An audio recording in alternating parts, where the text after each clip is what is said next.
Muito obrigado. Para uma intervenção tem agora a palavra o Sr. Deputado Pedro Pinto, do Grupo Parlamentar do Chega.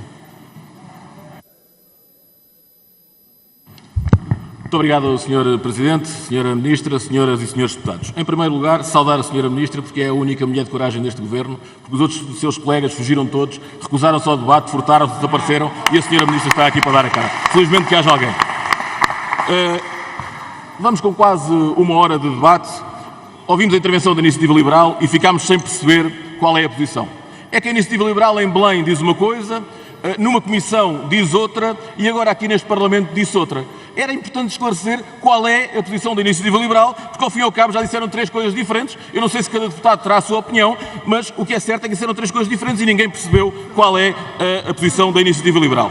Em relação ao Bloco de Esquerda, nós percebemos perfeitamente que ao Bloco de Esquerda não lhe interessa este debate. Nós percebemos. Mas disse que é um debate populista. Disse também que o Parlamento não deve ser fiscalizador. Totalmente errado, totalmente ao contrário. De populismo é ontem termos discutido campos de golfe. Isso é que é um assunto importante para a sociedade. É os campos de golfe que o Bloco de Esquerda trouxe ontem para discutir aqui a este Parlamento. Senhora Ministra, falou em desinformação. Falou também em que estas notícias lançam desconfiança nos políticos e nas instituições. É verdade.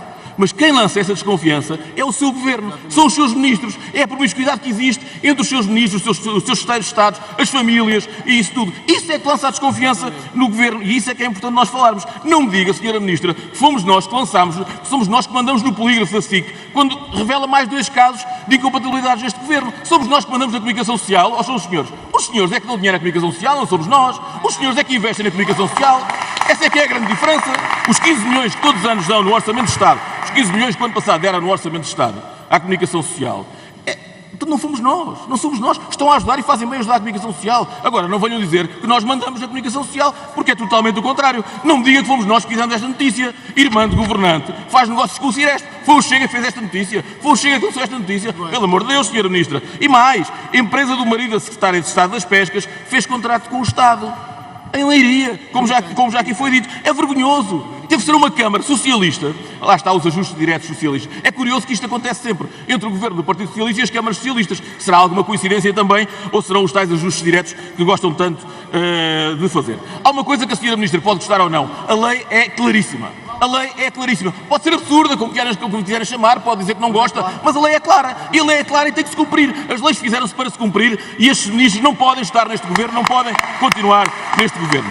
Aliás, a Secretária de Estado das Pescas, num Governo onde tem um Secretário de Estado do Mar, que acabou com os estaleiros navais de Viana do Castelo, e tem agora esta Secretária de Estado das Pescas, que faz estes negócios com a Câmara, com o marido dela, faz a empresa do marido, com a Câmara de Leiria. Isto quer dizer muito. Como quer dizer também sobre o Sr. Secretário de Estado da Conservação da Natureza e das Florestas, que tem uma empresa que fez 7 ajustes diretos no valor de 122 mil euros. E sabe quando é que começou? Em 2010. Sabe o que era o Secretário de Estado, João Paulo Catarino, o que era em 2010? Era Presidente de Câmara de Provença Nova, do Partido Socialista, o Presidente de Câmara a fazer ajustes diretos para a sua empresa ou para a empresa da sua esposa. Tudo a nível pessoal. E para terminar, Sra. Ministra, isto não é bruxaria.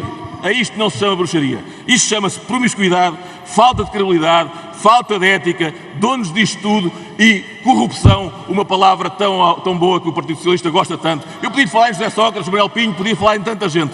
Há uma coisa que este Governo não mente, é famílias primeiro. As famílias socialistas estão sempre em primeiro lugar, são elas sempre as beneficiadas pelo Governo do Partido Socialista. Muito obrigado. Para formular esse pedido, tem a palavra o Sr. Deputado André Ventura, do Grupo Parlamentar do Chega. Muito obrigado, Sr. Presidente. Sra. Ministra, foi entrenecedor ouvir as suas palavras sobre a democracia e sobre como todos hoje vivemos muito melhor e como o nosso regime foi tão bom e como lá fora o que devíamos era defender a democracia e com o coração a transbordar de alegria, sairmos todos juntos e cantarmos o Aleluia. Só que não é assim na realidade. Na realidade temos uma lei que diz isto que eu lhe vou dizer.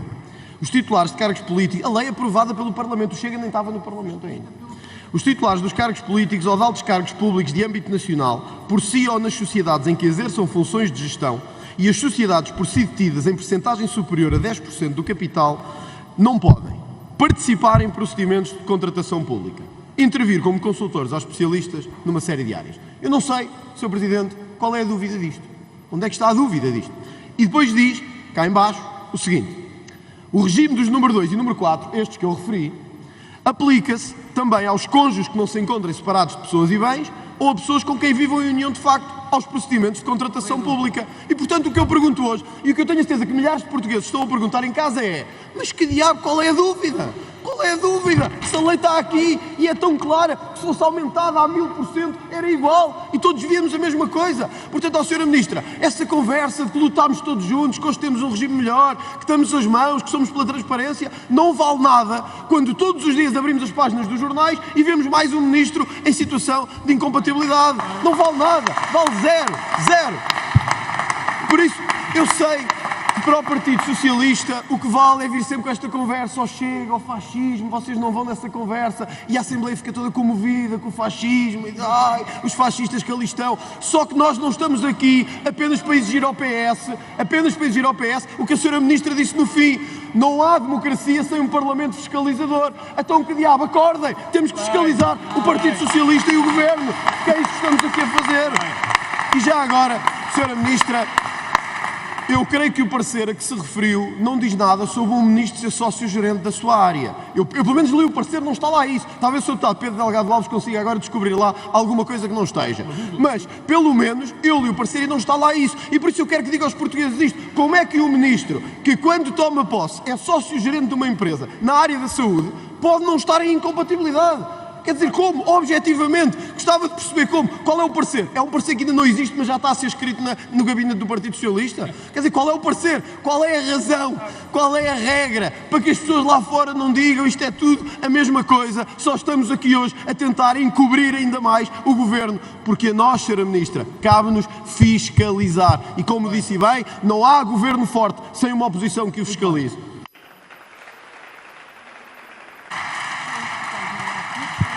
Sr. Presidente, Sra. Ministra, Srs. Deputados.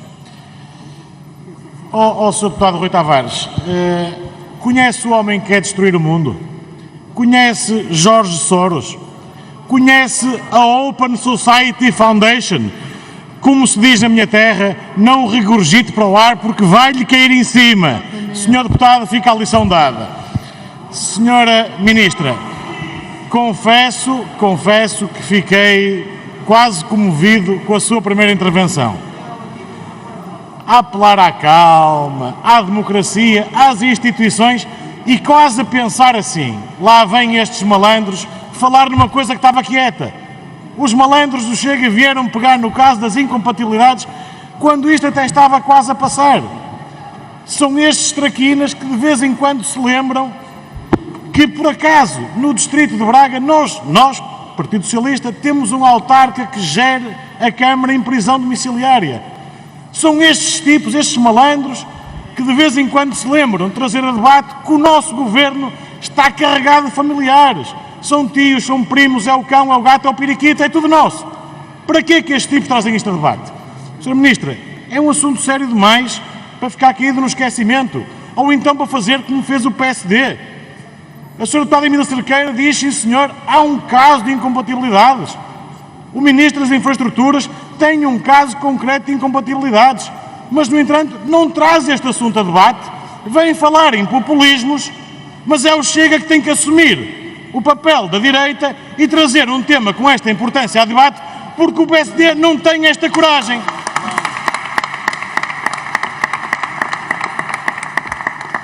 É quase a velha história do falam, mas não fazem nada. É este o PSD. A Sra. Deputada deu uma excelente imagem do que é o PSD e no que está a transformar o PSD. Assuntos que consideram de importância, não têm a coragem, não têm a audácia de pôr a debate. E quem põe a debate é acusado de populismo. Reformulem essa vossa postura.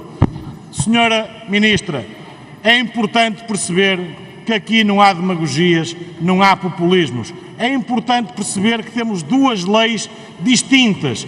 Há uma lei de 93 que tem um parecer.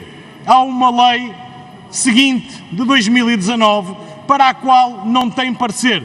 E é importante perceber-se e ler-se o que é muito fácil de se dizer. À luz da Lei 52 de 2019, é expressamente proibido o contrato realizado com a empresa, neste caso de Pedro Nuno Santos, e do seu pai e, como tal, inaplicável o referido parecer que reporta à lei anterior. Portanto, Senhora Ministra, a questão que lhe deixo objetivamente, de forma séria, é que me responda: é ou não um caso de incompatibilidade? Existe ou não parecer para uma lei que não existe para a outra? Muito obrigado.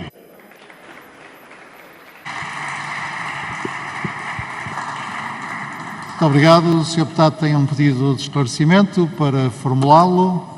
Dou a palavra à Sra. Deputada Rita Matias, do Chega.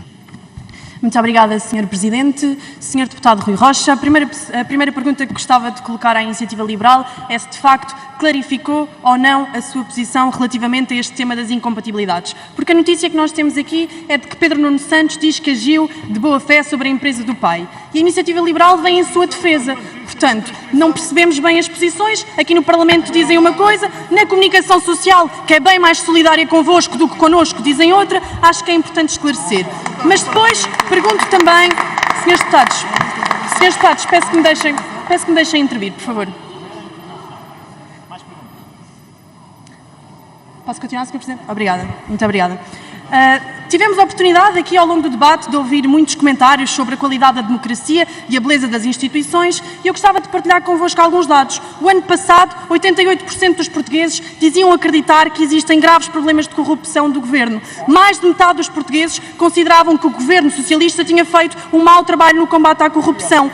41% dos portugueses julgavam que a corrupção tinha aumentado no último ano e, portanto, é visível um descrédito nas instituições que depois se manifesta no afastamento que os cidadãos têm à política e não é de admirar os números de abstenção que rondam os mais de 40%, porque há muito tempo que as pessoas veem que quem serve a causa pública serve-se mais a si próprio do que ao povo. E eu gostava de ver a Iniciativa Liberal comentar estes dados. E, de facto, não é de admirar a falta de fé que os portugueses têm na política quando vemos casos como o da Sra. Ministra Elvira Fortunato e também gostava de ver um pequeno comentário sobre a Iniciativa Liberal nesta temática. É que os portugueses foram surpreendidos com uma notícia, uma vez mais veiculada pela comunicação social, não pelo Chega, de que a Sra. Ministra da Ciência e do Ensino Superior poderia não ter cessado a atividade na sua empresa ligada à investigação na qual detinha 16%. A governante veio depois, mais tarde, dizer que, afinal, até tinha cessado antes de tomar posse. A realidade é que no portal da Justiça não há qualquer comunicação dessa cessação.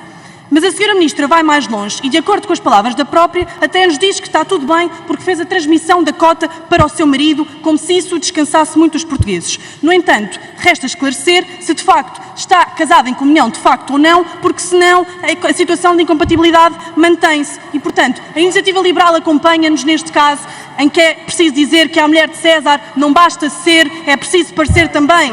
Mas, em julho de 2022, a Associação do Marido da Governante, Alma Science, recebeu um apoio de mais de 56 mil euros da Fundação para a Ciência e Tecnologia, que é precisamente tutelada pelo Ministério da Ciência e do Ensino Superior. E, portanto, o que importa explicar é, quando Portugal é o 9º país da União Europeia que menos mobiliza verbas para a investigação, porque é que são sempre os projetos dos familiares dos governantes que são financiados? A Iniciativa Liberal acompanha-nos nesta preocupação.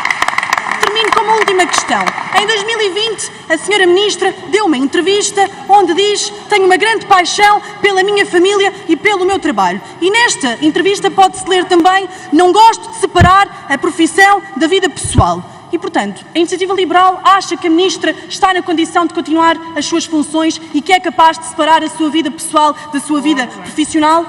Digo só para concluir que, se a Iniciativa Liberal não sabe responder a estas questões e se o Governo Socialista não tem ética, moral e competência para governar Portugal, como se diz em bom português, saiam da frente que atrás vem gente. Obrigada.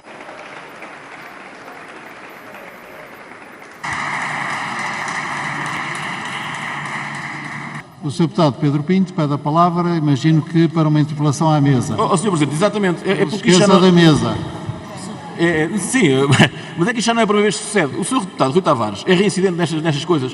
Pede uma interpelação à mesa e depois fala tudo menos com a mesa. Ou seja, o que ele quis fazer foi uma pergunta direta ao Chega. Mas já não tem tempo. E como não tem tempo, devia estar calado. Que era onde ele estava bem, era calado. Porque não tem tempo a falar. Gerisse o tempo. Teve 3 minutos. Podia ter feito uma gerência de tempo e não foi. Portanto, não foi interpelação nenhuma à mesa. Muito obrigado, Sr. Camarada, como está a Vossa Excelência?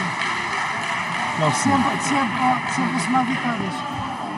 Muito, Ele manda uma documentação. E então aquilo, o parecer no muito final, obrigado. tem, na última página, aquilo que será o parecer do...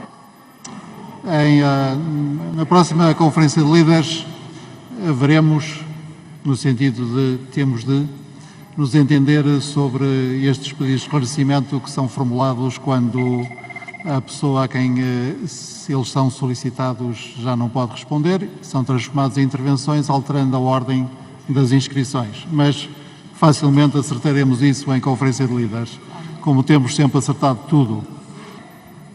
Senhor Presidente, era uma eternidade e mesmo assim disse tanta coisa. Quer saber onde é que fomos buscar o dinheiro da primeira campanha, daqui a bocado quer saber onde é que o André Ventura comprou o primeiro cascol do Benfica.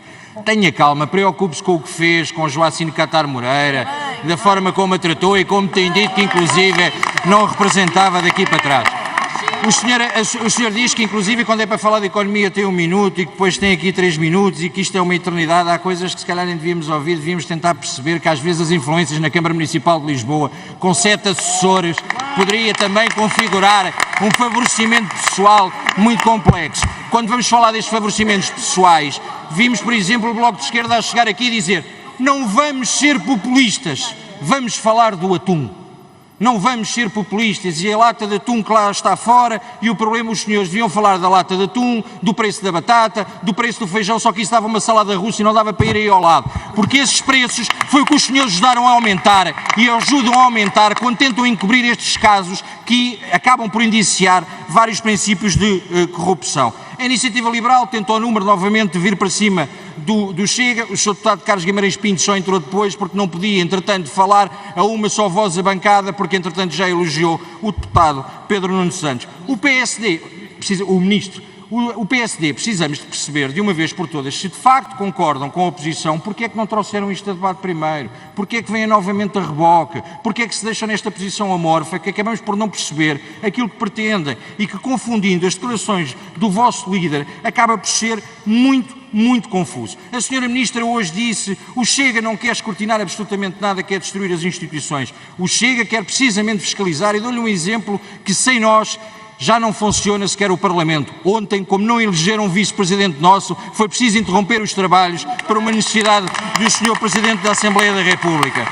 Mas vamos falar da senhora Ministra, muito simpática e que chora sempre imenso em todos os depoimentos. Já é histórico, já vinha de trás, quando era Presidente da CCDR. Não foi só quando a empresa do marido recebeu os fundos. A empresa é essa que, quando foi feitas as declarações em tribunal referente ao processo da CCDR e de Pedrógão Grande, que era esta Ministra que já tinha um histórico para trás, ela também no momento chorou. O PCP ri-se com estas coisas. Eu também ainda há pouco ouvia a Sra. Deputada Paula Santos a dizer que o PCP sempre quis dividir as questões da família da política, e eu lembrei-me do gênio das lâmpadas em Loures e do genro do seu secretário de Estado, Jerónimo de Sousa. É sempre secretário-geral, não foi secretário de Estado, felizmente.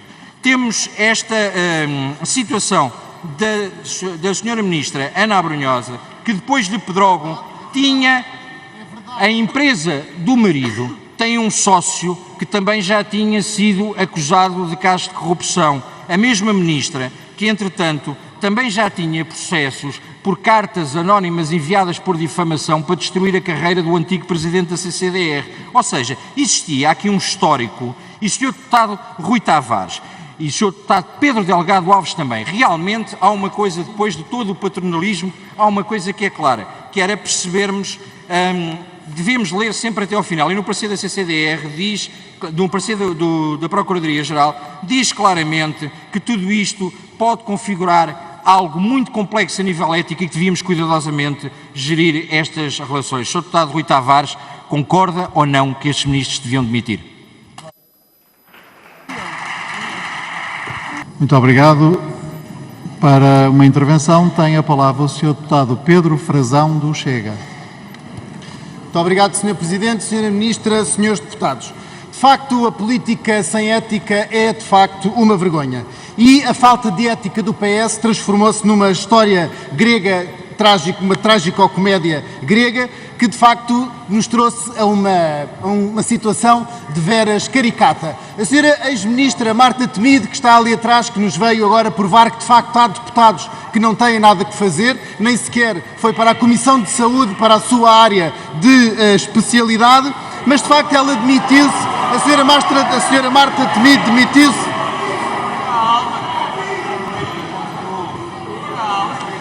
Senhor Presidente, o tempo continua a contar, Senhor Presidente. O Sr. Deputado está no uso da palavra e o Sr. Deputado obrigado, deve-se abster de considerações que são ofensivas. Senhor Presidente, peço desculpa, O mas Sr. Deputado está no uso da palavra. Se quiser falar, continua a falar. Não foi Faz favor. Não foi minha intenção ofender absolutamente nenhum senhor deputado, foi apenas sublinhar que a senhora deputada Marta Temido se demitiu às tantas da manhã e deixou o Ministério da Saúde em ruínas. E quem é que veio salvar esse Ministério da Saúde depois do Chega já ter avisado muitas vezes e de ter pedido a sua própria demissão? Veio para salvar o SNS o senhor Dr. Manuel Pizarro, o ministro que já tinha sido o secretário de Estado da Saúde de José Sócrates, mas claro, se o ministro de José Sócrates serve para liderar o país como primeiro-ministro, pois é claro que o secretário de Estado de José Sócrates também serve para liderar o Ministério da Saúde, mesmo depois de toda a sua escola das máfias de sangue e toda a sua escola das escutas. Realmente tem um grande currículo vitae, mas os jornalistas, aquela grande bancada de jornalistas que está aqui, logo no dia 26 de novembro, de setembro, peço desculpa, veio-nos fazer ver, muito antes, Senhora Ministra, de o Sr. Ministro entregar o seu registro de interesses, veio-nos dar conta que o Sr. Ministro era casado com a Senhora Bastonária da Ordem dos Nutricionistas, aliás, uma ordem que ele próprio criou em 2011, quando era secretário de Estado da Saúde de José Sócrates. E, portanto, ficámos logo a saber que os Bento Pizarro são apenas mais uma família muito poderosa do Partido Socialista. E depois, logo a seguir, ainda também sem entregar o devido registro de interesse, aliás, o próprio Sr. Ministro disse que tinha 60 dias para entregar o registro de interesse e que ia entregá-lo com toda a tranquilidade, no dia 3 de outubro, a grande bancada dos senhores jornalistas fez-nos saber, através do jornalismo de investigação, Senhora Ministra, não foi através do registro de interesses, que o Sr. Ministro Manuel Pizarro era sócio-gerente de uma empresa na área que ele próprio tutela. Aliás, a própria empresa até tinha o seu próprio nome como nome social da empresa. E, portanto, ficámos a saber que, de facto, o Partido Socialista é um partido de fura-leis e que o Ministro estava fora da lei, só não estava mesmo, era fora das consequências. Continua o Partido Socialista a viver numa total impunidade socrática e, senhores deputados, senhor Presidente, é por isso que Portugal está nos piores índices de percepção de corrupção e é por isso que hoje temos as bancadas, as galerias deste plenário cheias, senhores deputados. É porque o povo interessa-se, por isso que nós estamos a falar. Isto não é populismo, é falar para o povo, é falar do que as pessoas querem ver discutido nesta Assembleia.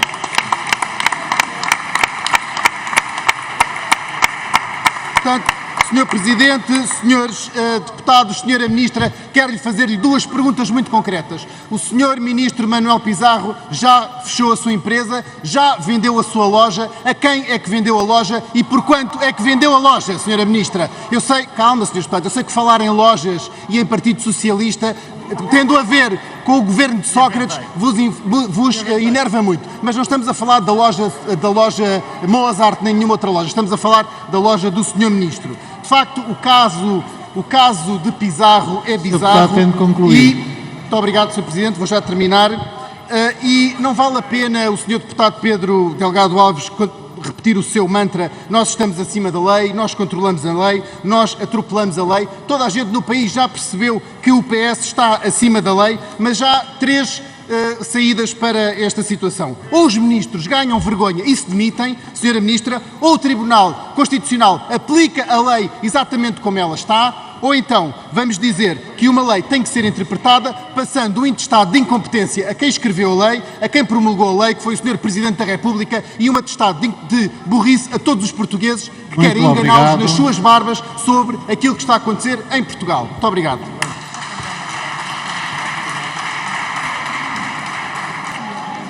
Muito obrigado. O Sr. Deputado Pedro Pinto pede a palavra para que efeito? Sr. Presidente, mais uma vez, para uma interpelação à mesa, porque mais uma vez o que se passou aqui não foi nenhuma interpelação à mesa. foi uma defesa da honra que o Sr. Deputado Eurico Brilhante Dias fez.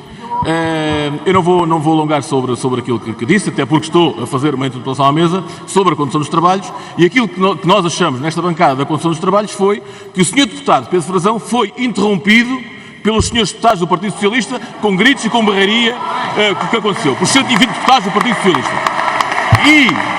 E se há aqui alguém nesta casa que pode interromper um deputado, é o Sr. Presidente da Assembleia da República e não os 120 deputados do Partido Socialista, porque não mandam aqui dentro. Quem manda aqui dentro é aquele senhor que está ali em cima. Muito obrigado.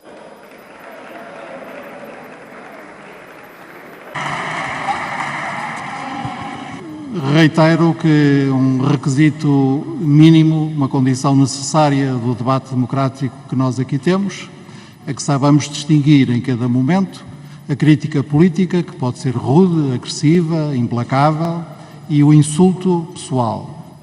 E a forma como um senhor deputado da sua bancada se referiu a uma deputada roçou o insulto pessoal. Vamos continuar com o nosso debate, estando agora inscrito para encerramento o Sr. Deputado André Ventura, do Grupo Parlamentar do Chega.